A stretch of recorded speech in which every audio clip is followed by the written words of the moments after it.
జిల్లా ప్రజా పరిషత్ ఉన్నత పాఠశాల ఊటుకూరు విడవలూరు మండలం నందు రాజ్యాంగ దినోత్సవాన్ని పురస్కరించుకుని పాఠశాలలోని విద్యార్థులు మాక్ ఎలక్షన్ని కండక్ట్ చేశారు. ఆ ఎలక్షన్ ఎలా జరిగింది, ఆ ప్రాసెస్ యొక్క వివరాలని మనం ఈ వీడియోలో చూద్దాం. ఈ ఎలక్షన్ ప్రాసెస్లో నోటిఫికేషన్ విడుదల చేయడం దగ్గర నుంచి ఎలక్షన్ జరిగి కౌంటింగ్ నిర్వహించి ఫలితాలను వెలువరించి తర్వాత ప్రమాణ స్వీకారం వరకు ఉపాధ్యాయుల యొక్క సహాయ సహకారాలతో విద్యార్థులు చాలా చక్కగా ఈ కార్యక్రమాన్ని నిర్వహించారు. మనం వీడియోలో ప్రాసెస్ ఎలా జరిగిందనేది చూద్దాం. ఈ ఎలక్షన్కి సంబంధించిన నోటిఫికేషన్ని ముందుగా విడుదల చేశారు. తర్వాత అభ్యర్థులు వారి యొక్క నామినేషన్స్ని రిటర్నింగ్ ఆఫీసర్ దగ్గర వేయడం జరిగింది. ఊటుకూరు పంచాయతీ మాక్ ఎలక్షన్స్లో 3 అభ్యర్థులు పోటీలో పాల్గొన్నారు. ఈ 3 కూడా ఆర్ఓ దగ్గర నామినేషన్స్ వేయడం అనేది జరిగింది. వారి నామినేషన్స్ని పరిశీలించిన తర్వాత పోటీ చేసే అభ్యర్థులకి రిటర్నింగ్ ఆఫీసర్ గారు వారి యొక్క గుర్తుల్ని కేటాయించడం అనేది జరిగింది. ముఖేష్ ఉయ్యాల బ్యాగ్, వర్షిక ద్వారపాకుల బుక్, శ్రీ గాయత్రి కొల్లపూడి అనే అభ్యర్థికి పెన్ను గుర్తుని కేటాయించడం జరిగింది. దీంట్లో నోటాని కూడా పోటీలో ఉంచడం జరిగింది. తర్వాత పోటీ చేసే అభ్యర్థులు వారు ప్రచారంలో పాల్గొని తమకే ఓటు వేయాలని ఓటర్లను అభ్యర్థించారు.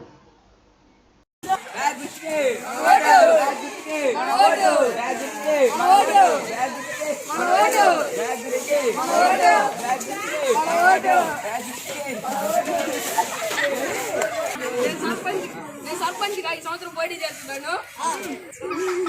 అందరూ నా ఓట్లు వేసి గెలిపించుకుంటున్నా కోరుతున్నాం. రోడ్లు వేపిస్తాం, ఇల్లు స్థలాలు ఇస్తాం, వాటర్ ప్లాంట్లు పెట్టిస్తాం.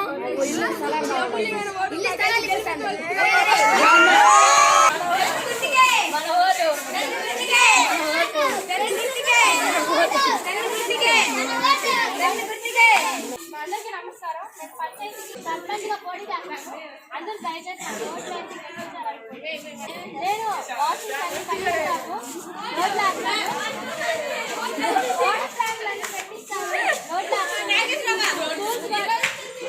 పెట్టిస్తాను, మంచిగా భోజనం పెడతాను.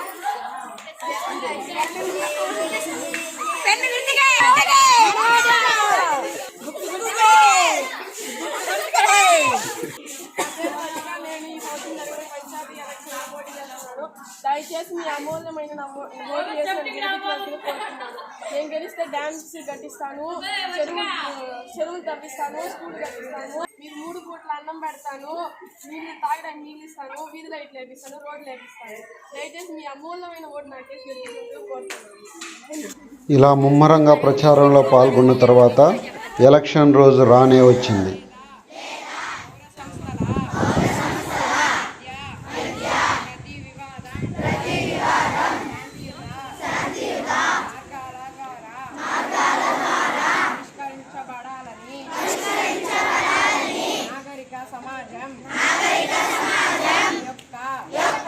సార్వత్రిక సూత్రంపై విశ్వాసాన్ని ధృవీకరిస్తూ శారీరక హింసను ఆశ్రయించానని నేను ప్రతిజ్ఞ చేస్తున్నాను. రాజ్యాంగ దినోత్సవం కావటం వల్ల విద్యార్థులందరూ రాజ్యాంగ ప్రతిజ్ఞ చేసి అనంతరం మాక్ ఎలక్షన్లో పాల్గొని తమ ఓటు హక్కుని వినియోగించుకున్నారు. ముందుగా బిఎల్ఓ గారు వీరందరికీ ఓటర్ స్లిప్స్ ఇష్యూ చేయడం జరిగింది. ఓటర్లందరూ తమ ఓటర్ స్లిప్ని బిఎల్ఓ దగ్గర నుంచి తీసుకోవడం జరిగింది. అప్పటికే ఎన్నికల సిబ్బంది వారి పోలింగ్ బూత్ని సిద్ధం చేసుకుంటూ ఉన్నారు. పోలింగ్ బూత్లో ఓటింగ్ కంపార్ట్మెంట్, బ్యాలెట్ బాక్స్, అలాగే ఓటర్ లిస్ట్ తదితర సామగ్రిని అంతా కూడా పోలింగ్ సిబ్బంది సిద్ధం చేసుకుంటూ ఉన్నారు. మనం చూడవచ్చు. పోలింగ్ సిబ్బంది వారి యొక్క సీటింగ్ అరేంజ్మెంట్స్ని చాలా చక్కగా చేసుకోవడం జరిగింది. అలాగే ఏజెంట్స్కి కూడా ఇక్కడ సీటింగ్ అరేంజ్మెంట్స్ ఇవ్వడం జరిగింది. Presiding officer, APO, PO, Oppo వీళ్ళందరూ కూడా వారి వారి సీటింగ్ అరేంజ్మెంట్స్ని పిఓ గారు చాలా చక్కగా అరేంజ్ చేశారు. ప్రిసైడింగ్ ఆఫీసర్ ఓటింగ్ని స్టార్ట్ చేయడానికి, ఓటింగ్ ప్రాసెస్ని స్టార్ట్ చేయడానికి సిద్ధంగా ఉన్నారు. ఇక్కడ మనం ఓటింగ్ కంపార్ట్మెంట్ని చూడొచ్చు. ఓటింగ్ కంపార్ట్మెంట్ని కూడా చాలా చక్కగా అరేంజ్ చేసి ఉన్నారు. సీక్రసీ ఆఫ్ ఓటింగ్, ఎక్కడ కూడా డీవియేట్ అవ్వకుండా మనకు ఓటింగ్ కంపార్ట్మెంట్ అనేది ఉంది. మనం ఓటింగ్ కంపార్ట్మెంట్ని కూడా చూడవచ్చు. ఎన్నికల ప్రక్రియని సజావుగా జరపడానికి ఇక్కడ ఇతర ఎన్నికల సిబ్బంది కూడా ఉన్నారు. ఓపీఓ ఇద్దరున్నారు ఇక్కడ. ఇండెలిబుల్ ఇంక్ ఒక ఓపీఓ దగ్గర, అలాగే ఓటర్ రిజిస్టర్ ఇంకొక ఓపీఓ దగ్గర ఇక్కడ మనం చూడవచ్చు. అలాగే ఏపీఓ గారు ఉన్నారు. ఇక్కడ ఓటర్ లిస్ట్ని దగ్గర పెట్టుకుని అలాగే బ్యాలెట్ని ఇష్యూ చేయడానికి ఏపీఓ గారు రెడీగా ఉన్నారు. వారి వెనకాల పోలింగ్ ఏజెంట్స్ కూడా సిద్ధంగా ఉన్నారు. పోలీస్ సిబ్బంది ఓటర్స్ అందరినీ కూడా లైన్లో ఉంచడం జరుగుతుంది. ఓటర్స్ అందరూ కూడా వారి యొక్క ఓటర్ స్లిప్తో తమ ఓటు హక్కును వినియోగించుకోవడానికి లైన్లో వేచి ఉన్నారు. ఎప్పుడెప్పుడు వారి ఓటు హక్కును వినియోగించుకుందామా అని వారు ఆతృతతో క్యూలో ఆసక్తిగా ఎదురు చూస్తూ ఉన్నారు. ప్రారంభంలోనే ఓటర్లందరూ బారులు తీరి తమ ఓటు హక్కు వినియోగించుకోవడానికి వేచి ఉన్నారు. ఎట్టకేలకు ఓటింగ్ ప్రాసెస్ అనేది మొదలైంది. మొదటి ఓటర్ తమ ఓటు హక్కును వినియోగించుకోవడానికి పోలింగ్ బూత్లోకి ప్రవేశించాడు. వారికి మొదట ఏపీఓ గారు వారి యొక్క పేరుని, సీరియల్ నెంబర్ని బిగ్గరగా చదివి ఏజెంట్లకు వినిపించారు. ఓటర్ యొక్క గుర్తింపు ప్రక్రియ ఏజెంట్ల సహాయం ద్వారా ముగిసిన తర్వాత ఓటర్ తమ ఓటుని ఓపీఓ దగ్గర రిజిస్టర్ చేసుకుంటూ ఉన్నారు. తర్వాత ఇండెలిబుల్ ఇంక్ అప్లై చేసుకొని తమ బ్యాలెట్ తీసుకొని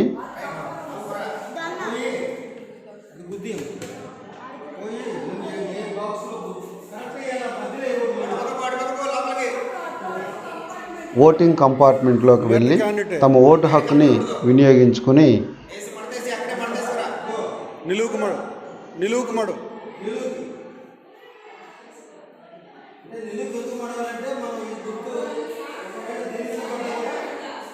ఆ బ్యాలెట్ని యథావిధిగా మడిచి బ్యాలెట్ బాక్స్లో వేసి తమ ఓటింగ్ ప్రక్రియను ముగించుకుని తిరిగి వెనక్కి వెళ్ళడం జరుగుతూ ఉంది.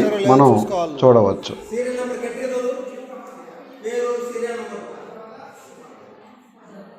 పెద్దంగా చదవాల పేరు.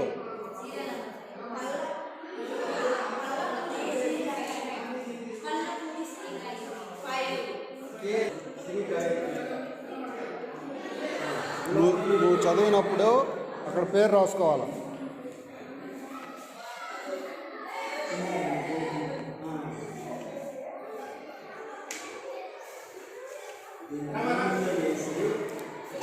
ఇంకో ఇండెలిబుల్ ఇంక్ పెట్టావా?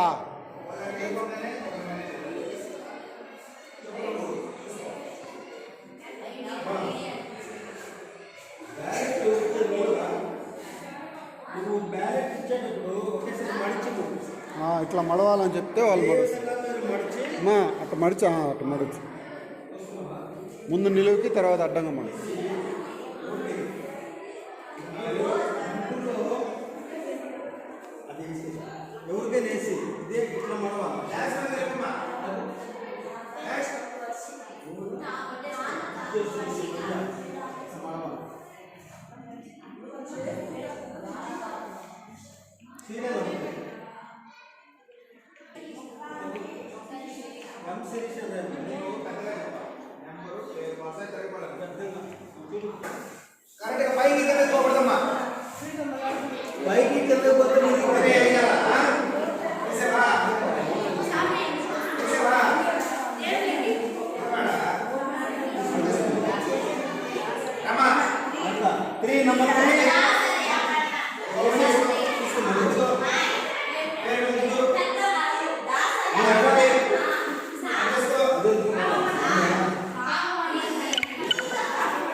నువ్వేం చేస్తున్నావు? నువ్వేం చేస్తున్నావు? చూస్తా.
ఇంక కొంచెం పోయి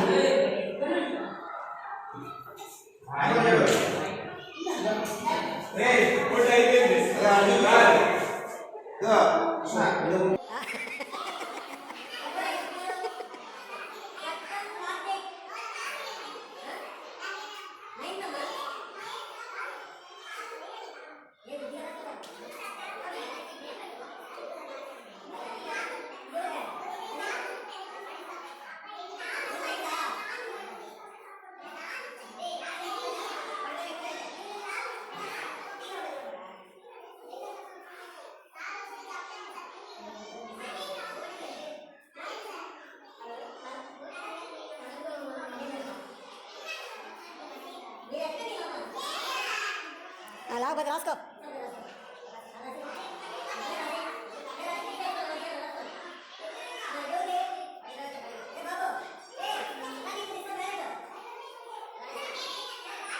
నువ్వు అది చెప్పు వాడికి, వాడు అటు పోతున్నాడు, చెప్పాలి నువ్వు. నీ పని బాగుంది, నీ పని బాగుంది కదా, నీవో పని బాగుంది.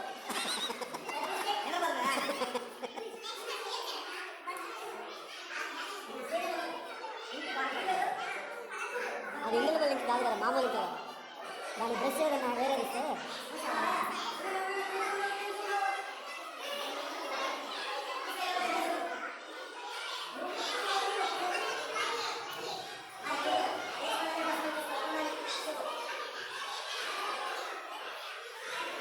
పేరు మీద పేరు మీద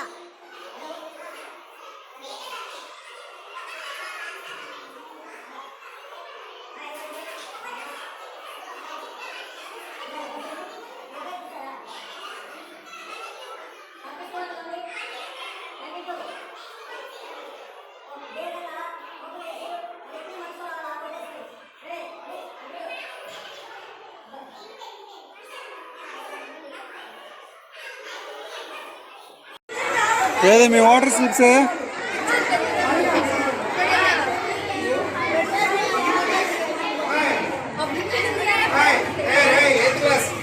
మీరు ఓటేసేటప్పుడు సార్ మడతేసిస్తాడు. ఇలా నిలువుగా మడతేస్తుంటాడు, అడ్డంగా మడతేస్తుంటాడు. మీరు ఓపెన్ చేసి ముందరేసిన తర్వాత మనం అలాగే మడతేయాలి. ఎప్పుడు ఫస్ట్ అడ్డంగా మడతేయకూడదు, నిలువుగానే మడతేయాలి. సరేనా? అడ్డంగా మడతేస్తే ఏమవుద్ది? మీరు వేసిన ముద్ర రెండో దాని మీద కూడా పడుతుంది, అప్పుడు క్యాన్సిల్ అయిపోద్ది ఆ ఓటు.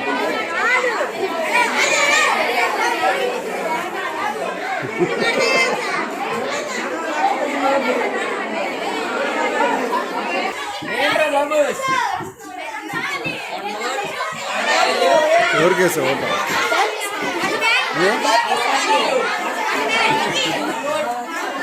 దేనికేసా? సీక్రెస్.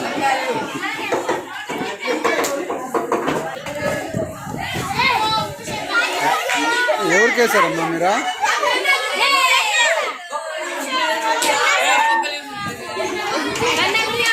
మీరు ఎవరినైనా అడిగితే కదా ఓట.